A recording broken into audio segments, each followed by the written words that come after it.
பிரியமானவர்களே, இயேசு கிறிஸ்துவின் நாமத்தில் நான் உங்களுக்கு நன்பின் வாழ்த்துக்களை தெரிவித்துக் கொள்கிறேன். ஏதோ ஒரு காரியத்தை குறித்து நீங்கள் பயந்து கலங்கி போய் என்ன செய்வேன், இந்த பிரச்சனை என்ன செய்வது, இந்த வியாதி என்னை பயமுறுத்துகிறதே, இந்த கடன் பிரச்சனை என்னை பயமுறுத்துகிறதே, நான் எங்கே போவேன் என்று சொல்லி ஏதோ ஒரு காரியத்தை குறித்து நீங்கள் பயந்து கலங்கி கொண்டிருக்கிறீர்களோ, பயப்படாதிருங்கள். ஆண்டவருடைய வார்த்தையை கவனியுங்கள். ஏசாயா 41:10 வசனம் சொல்லுகிறது, நீ பயப்படாதே, நான் உன்னோடு கூட இருக்கிறேன். என கருமையான தேவனுடைய பிள்ளைகளே, ஆண்டவருடைய வார்த்தை சொல்லுகிறது, நீ பயப்படாதே நண்பு மகனே, நீ பயப்படாதே நண்பு மகளே, நான் உன்னோடு கூட இருக்கிறேன் என்று ஆண்டவர் சொல்லுகிறார். ஒரு முறை என் வாழ்க்கையில் நடந்த சம்பவத்தை நான் உங்களோடு பகிர்ந்து கொள்ளுகிறேன். நான் அந்தமானுக்கு ஊழியத்திற்கு அழைப்பு பெற்று அந்த இடத்தில் ஊழியத்தை நிறைவேற்றுவதற்காக நான் ஏர்போர்ட்டில் போய் நிற்கும் பொழுது என்னை அறியாமலே ஒரு பயம், என்னை அறியாமலே ஒரு கலக்கம் வந்தது. அந்த நேரத்தில் நடந்த சம்பவம், எனக்கு எதிரே உயரமான ஒரு மனிதர் வெள்ளை வேஷ்டியும் வெள்ளை ஷர்ட்டும் அணிந்து புறப்பட்டு வந்தார். அவர் என்னை பார்த்து கேட்டார், தம்பி நீங்கள் பயந்து போய் இருக்கிறது போல இருக்கிறதே, ஏன் என்று சொல்லி கேட்கும் பொழுது நான் சொன்னேன், முதல் முறையாய் அந்தமானுக்கு ஊழியத்திற்கு போகிறேன், எனக்கு பயமாய் இருக்கிறது என்று சொன்னேன். அந்த மனிதர் என்னை பார்த்து சொன்னார், ஒன்றுக்கும் கவலைப்படாதீர்கள் தம்பி, 9:30 மணிக்கு நீங்கள் புறப்பட்டு போகிற விமானம் வரும், நீங்கள் அதில் புறப்பட்டு போங்கள்.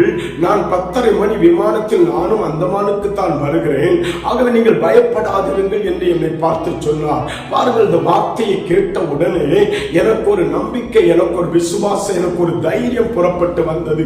அவர் என்னை பார்த்து சொன்னார், அந்த பகுதியில் அந்த அறைக்குள் போய் உட்காருங்கள், இதோ 9:30 அந்த விமானம் வரும், நீங்கள் போய்விடலாம் என்று சொன்னார். நான் அந்த அறைக்குள் போய் உட்கார்ந்து விட்டு சில நிமிடங்கள் கழித்து இந்த மனிதரை நான் கவனித்து பார்க்கிறேன்.